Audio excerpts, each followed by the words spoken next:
So here we are with a patient who is 2 days after having a lower blepharoplasty, cosmetic fat transfer, and a chemical peel.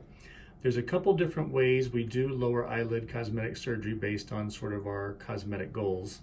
In this case, we made a tiny little incision underneath the lower eyelashes that comes out to sort of the natural little wrinkles of our crow's feet and then stops probably just about below the colored part of the eye.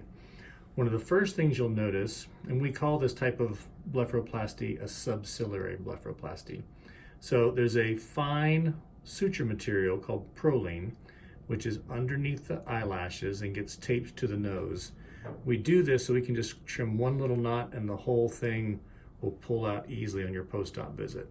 Then that stitch goes to about the corner of the eye, and then we have a few little individual stitches here. So you've got stitches from out here, underneath the eyelashes to about there. So when you're caring for this at home, it's always kind of the same general 3-step process. Step 1 is a Q-tip with hydrogen peroxide, and you just want to gently go over every little stitch. The hydrogen peroxide has that great quality where it can kind of find like dried human blood and other yucky stuff, and it just kind of turns it into a nice little removable liquid. So got a little bit of the little sudsy there's. When the hydrogen peroxide touches sort of human dried blood or other things like that, it'll just form that nice little white foam. It's a very gentle way to clean things. Obviously you don't want to get the hydrogen peroxide in your eyes. You want to do this very closely. If you're getting a little bit older, put on a pair of readers so you got some magnification. But just clean right up to the eyelashes. You see that nice little white foam that forms. So that's sort of a successful step 1.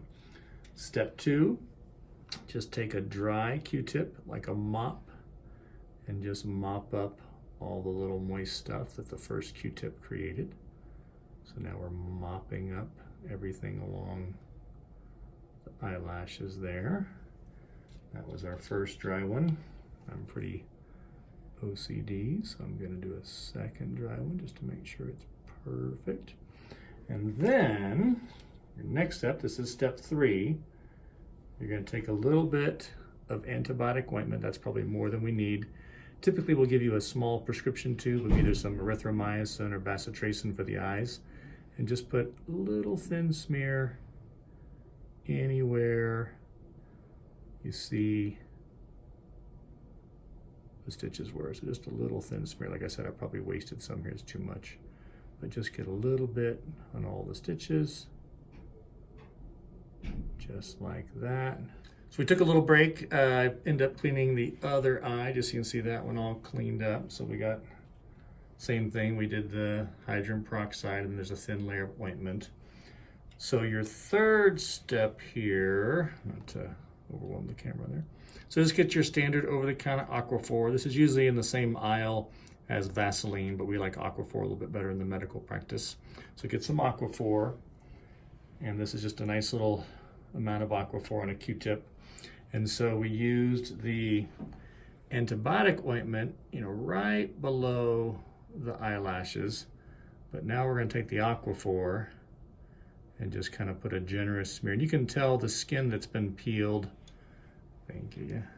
The thin skin that's been peeled has that slight kind of funny color to it. So the skin that's been peeled has a little bit of kind of that pigmented color, totally normal. It's what we expect it to be. So then just give a nice generous smear of that Aquaphor, and most patients find the Aquaphor pretty soothing, feels kind of nice. And then just kind of a nice generous smear. Someone once said it reminded them of putting icing on a cupcake. You're just kind of trying to put a nice little layer of icing on the cupcake there. So again, this is a person 2 days out from a lower eyelid, referred to as a subciliary blepharoplasty with cosmetic fat transfer, chemical peel. This is perfect. The swelling, the bruising, all well within the normal limits. Do this 2 to 3 times a day.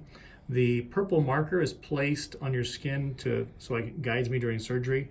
I purposely do not rub it off because I think it could disturb the fat. So just let your own natural skin oils take it off. You could wash your face with a little Cetaphil lotion.